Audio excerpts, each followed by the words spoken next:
उद्धव ठाकरे और राहुल गांधी सहित तमाम विपक्षी दलों को जिस बात की आशंका थी, पुणे में कुछ वैसा ही हुआ। शरद पवार और पीएम मोदी की मुलाकात हुई और दोनों के बीच बातें भी।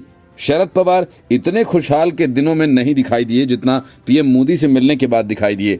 शरद पवार हंसे, खिलखिलाए, पीएम मोदी की पीठ पर हाथ फेरा और इन तस्वीरों को देखकर विपक्षी पार्टियों को जोर का झटका तो लगा ही होगा।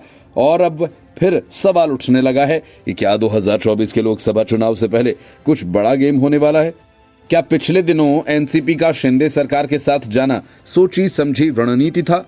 ऐसे सवाल तो उसी दिन से उठ रहे हैं जब अजीत पवार महाराष्ट्र सरकार में शामिल हुए थे।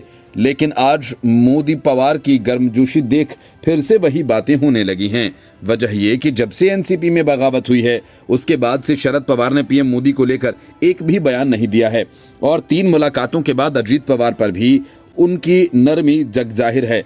पवार की मुस्कुराहट देखकर कांग्रेस ही नहीं, पूरे विपक्षी गठबंधन को ये डर लगा होगा कि उन्हें अब टूट से बचना होगा। राजनीति में हंसने, मुस्कुराने, थपकी देने के अपने मायने होते हैं। जब कुछ इसी अंदाज में शरद पवार और प्रधानमंत्री नरेंद्र मोदी की मुलाकात हुई तो चर्चा चल पड़ी। पवार की अपनी बनाई पार्टी टूटी। मोदी से मिलकर पवार खिलखिलाकर हंस रहे थे। विपक्षी गठबंधन के नेताओं ने उन्हें रोकने की लाख कोशिशें की, लेकिन शरद पवार नहीं माने।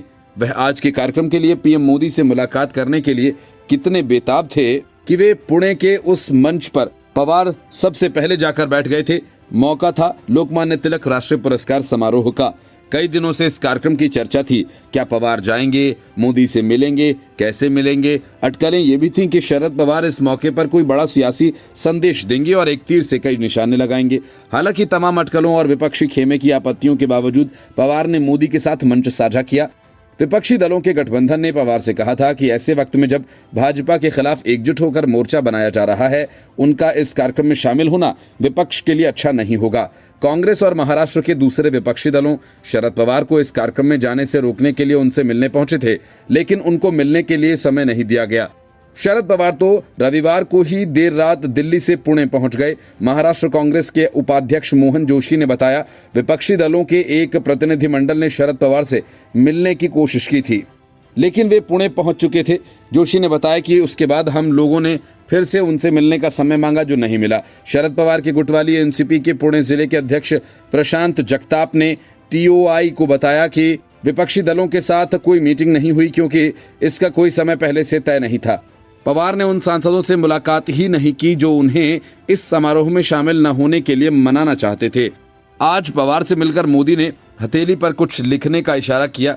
क्या बात हुई वो तो पता नहीं, लेकिन इतना जरूर है कि नेता इशारों में बहुत कुछ कह जाते हैं। Bureau report, news of India.